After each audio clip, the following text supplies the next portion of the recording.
దినోదయ కార్యక్రమంలో అనుదినము మాతో కలిసి దేవుణ్ణి స్తుతిస్తున్న మా ప్రియ సోదరి సోదరులకు అందరికీ మన ప్రభువును రక్షకుడు యేసుక్రీస్తు అమూల్యమైన నామమున అందరికీ ప్రేమతో వందనాలు. ఉదయకాల మన ధ్యానాంశము యేసును వెంబడించాలంటే విడిచిపెట్టాలి. పరిశుద్ధ గ్రంథమైన బైబిల్లో నుంచి మార్కు సువార్త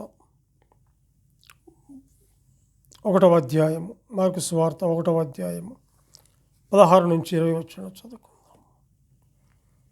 ఆయన గలిలయ సముద్ర తీరమున వెళ్ళుచుండగా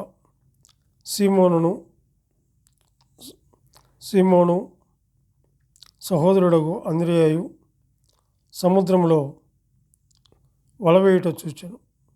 వారు జాలరులు. యేసు, నా వెంబడి రండి, నేను మిమ్మును మనుషులను పట్టు జాలరులుగా చేసేదనని వారితో చెప్పాను. వెంటనే వారు తమ వలలు విడిచి ఆయనను వెంబడించిరి. ఆయన ఇంకా కొంత దూరము వెళ్ళి జెబెదయి కుమారుడగు యాకోబును అతని సహోదరుడగు యోహానును చూచెను. వారు దోణిలో ఉండి తమ వలలు బాగు చేసుకొనుచుండిరి. వెంటనే ఆయన వారిని పిలవగా వారు తమ తండ్రి అయిన జెబెదయిని దోణిలో జీతగాండ్ర యొద్ద విడిచిపెట్టి ఆయన వెంబడించిరి అని చెప్పి చూస్తుంటున్నాం.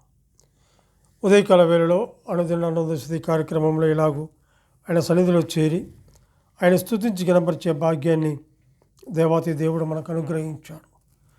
ఈ ఉదయకాల వేళలో ఆయన వాక్యాన్ని మనము చదువుకుని ఉంటుండగా ఇక్కడ గమనించినట్లయితే రక్షణ ఉచితము కానీ శిష్యత్వము కఠినతరమైనదిగా ఉంది. అయితే యేసును వెంబడించుట ఎంతో కష్టం. అయితే ఎందుకంటే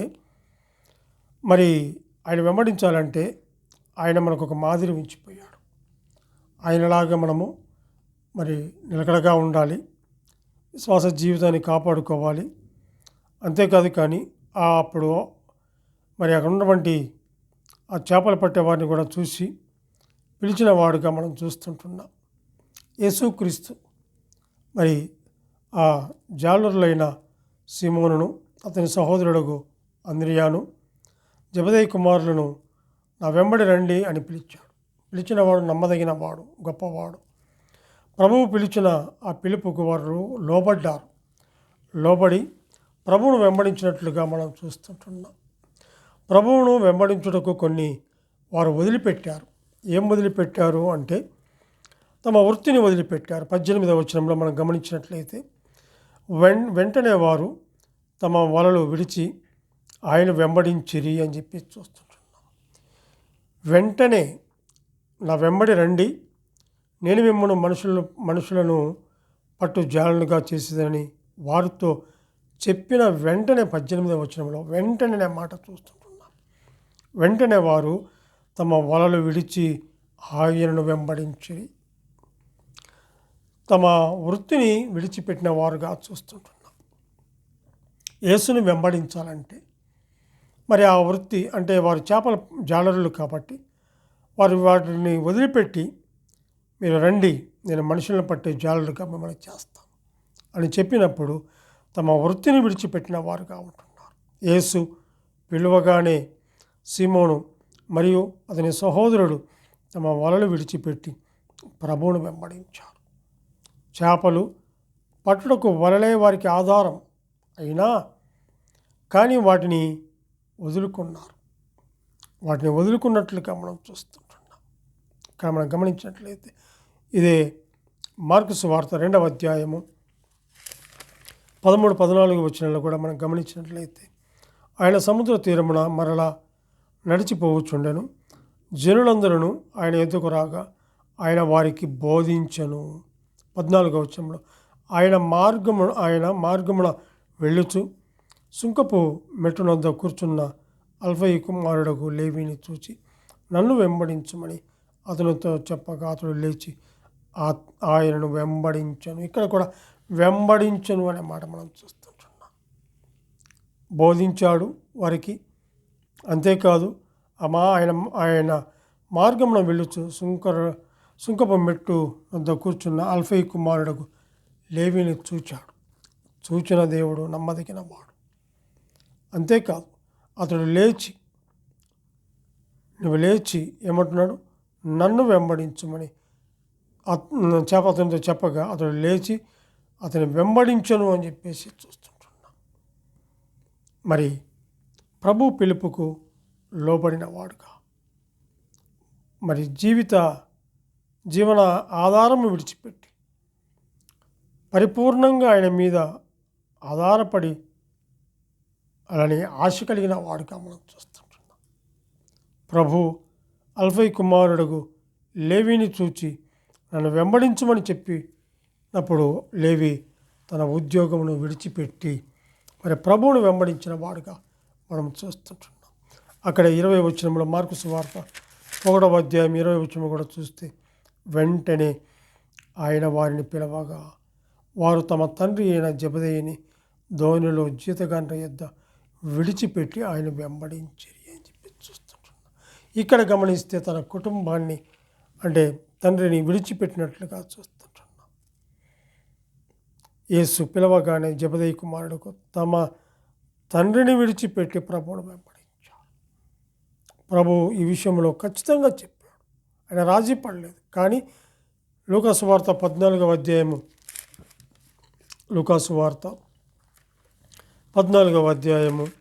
26వ వచనంలో మనం గమనించినట్లయితే 14వ అధ్యాయం 26వ వచనంలో 25, 26 రెండు కలిసి ఉన్నాయి.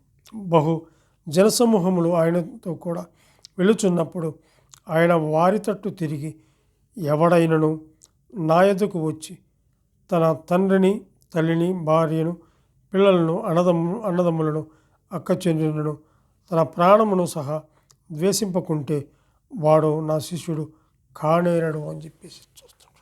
ఇక్కడ కూడా మనం గమనిస్తే, ఎవడైనా నా యొద్దకు వచ్చి మరి తన తండ్రిని, తల్లిని, భార్యను, పిల్లలను, అన్నదమ్ములను, అక్కచెల్లెలను, తన ప్రాణమును సహా ద్వేషింపకుండా ఉంటే వాడు నా శిష్యుడు కానేరడు అని చెప్పి చూస్తున్నాడు. ఇక్కడ తన కుటుంబాన్ని విడిచిపెట్టిన వాడు కాబట్టి, అనగా ప్రభువును వెంబడించే ఆ క్రమంలో మరి తన వృత్తిని విడిచిపెట్టాడు. ఆ క్రమంలో తన కుటుంబము కన్నా దేవునికి ప్రథమ స్థానం ఇచ్చినట్లుగా మనం చూస్తుంటున్నాం. ఆయన కోరుతూ ఉన్నాడు శిష్యులు అలాగే చేసి ప్రభువును వెంబడించిన వారుగా మనం చూస్తున్నాం. అందుని బట్టి దేవుని మనం ఎంతగానో మనం స్తుతించాలి. ఎందుకంటే మనకిచ్చినటువంటి ఆ గొప్ప రక్షణను కూడా కాపాడుకుంటూ ఈ లోకంలో ఏది మనకు అడ్డు ఉందో దాన్ని తొలగించుకొని దేవుని వైపుకు ఆయన పిలిచిన పిలుపుకు లోబడి ఆ పిలుపుకు లోబడిన వారముగా ఉండి, పిలిచిన వాడు నమ్మదగిన వాడు, మనం నమ్మతగిన వారం అయినా కూడా మన మీద ప్రేమ, జాలి, దయగలిగి మనం పిలిచిన దేవుడు నమ్మదగిన వాడు, గొప్పవాడు. అక్కడ అంటాడు కదా, తనకున్న సంపదను కూడా విడిచిపెట్టాడు. సీమోను, అంద్రెయ మరియు జెబెదయి కుమారులు చేపలు పట్టేవారే కాబట్టి మరి వారు మనము మరి వారిని సామాన్యులం అనుకుంటాము, కానీ వారు ధనవంతులు. ఎందుకంటే వారి దగ్గర మరి జీతగారు లేకపోయినా పనివారు ఉన్నారు. జీతగారు అంటే పనివారు ఉన్నారు. ఆ పని చేసేవారు, వలలు కడిగేవారైతేనేమి, మరి ఆ యొక్క పడవలు శుభ్రం చేసేవారైతేనేమి, మరి అవన్నీ కూడా పనివారు ఉన్నారు. దీన్ని బట్టి మనం చూస్తే వారు ఆస్తి కలిగిన వారే, ధనవంతులే. మరి వారికి చేపలే వృత్తి, అవి పట్టుకుంటే వారికి ఆహారము మరి సమృద్ధిగా దొరుకుతూ ఉంది కూడా. ఎందుకంటే ఆ సంపదను కలిగిన వారు కూడా ఏం చేశారంటే దాన్ని వదిలిపెట్టి ప్రభువు పిలుపుకు లోబడి మరి ఆయన వెంబడించిన వారుగా మనం చూస్తుంటున్నాం.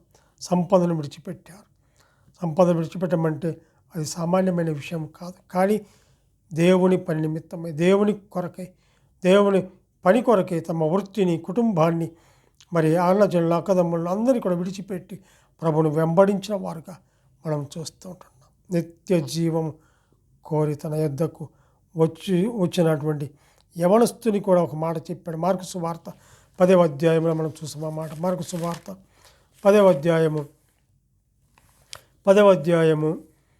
17 నుంచి 22 వచనాలు కూడా మనం గమనించినట్లయితే, ఆయన బయలుదేరి మార్గమున పోవచ్చుండగా ఒకడు పరిగెత్తుకొని వచ్చి ఆయన ఎదుట మోకాళ్ళుని సద్బోధకుడా నిత్య జీవమునకు వారసుడవుటకు నేనేమి చేయదని ఈ వృత్తాంతం మనకు అందరికీ తెలుసు. కానీ ఇక్కడ మనం గమనించినట్లయితే ఇక్కడ ఒక యవనస్తుడు అంటే ఆ మార్గంలో పోతున్నప్పుడు ఆయన వెళుతున్నప్పుడు పరిగెత్తుకొని వచ్చి ఆయన ఎదుట మోకాళ్ళుని ఏమంటున్నాడు, సద్బోధకుడా అంటున్నాడు. సద్బోధకుడు అంటే మంచి బోధకుడా అని చెప్పేసి అని అర్థం. నిత్య జీవమునకు వారసుడుకు అవుటకు మరి నేనేం చేయాలన్నప్పుడు అంటున్నాడు యేసు, నన్ను సత్పురుషుడని ఎలా చెప్పుచున్నావు? దేవుడు ఒక్కడే కానీ మరి ఏ దేవుడు సత్పురుషుడు కాడు అంటూ ఆయన ఏమంటుండే, నరహత్య చేయవద్దు, వ్యభిచరించవద్దు, దొంగిలించవద్దు, అబద్ధ సాక్ష్యం పలకవద్దు, మోసపుచ్చవద్దు, నీ తల్లిదండ్రులను సన్మానింపము అను ఆజ్ఞలు నీకు తెలియను కదా అని చెప్తూ అంటాడు. అక్కడ 21వ వచనంలో యేసు అతన్ని చూచి అతన్ని ప్రేమించి, నీకు ఒకటి కొదువగా ఉన్నది, నీవు వెళ్ళి నీకు కలిగి ఉన్నవన్నీ అమ్మి బీదలకిమ్ము, పరలోకమందు నీకు ధనము కలుగును, నీవు నన్ను వెంబడించుమని చెప్పినప్పుడు అతడు ఏం చేశాడు?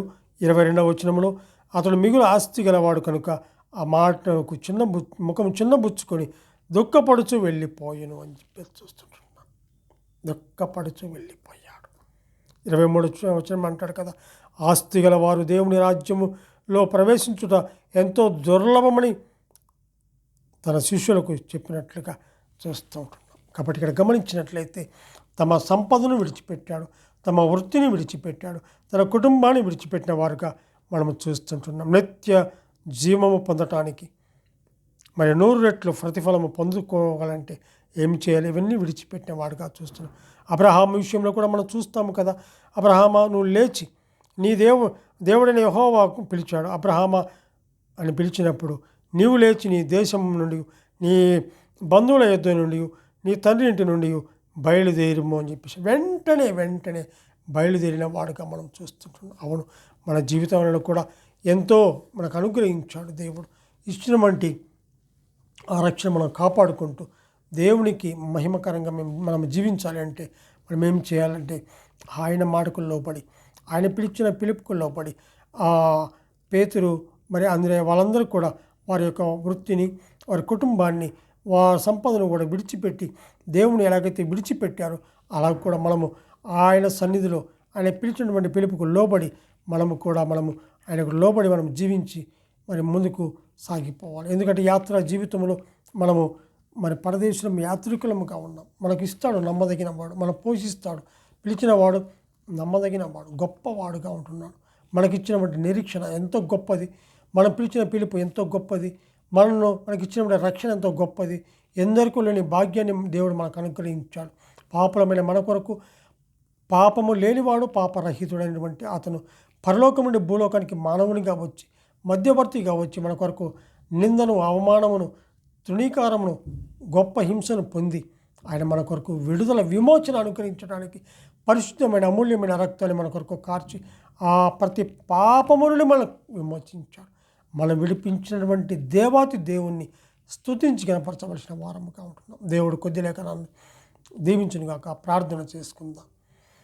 మహాపరిశుద్ధుడా, ప్రేమ కలిగిన మా ప్రియ పరలోకపు తండ్రి, మీ ఘనమైన శ్రేష్టమైన ఉన్నతమైన నామమునకు స్తుతులు స్తోత్రములు చెల్లించుకుంటున్నాం. దేవా, నువ్వెంతైనా నమ్మదగిన దేవుడవు, గొప్ప దేవుడవు తండ్రి.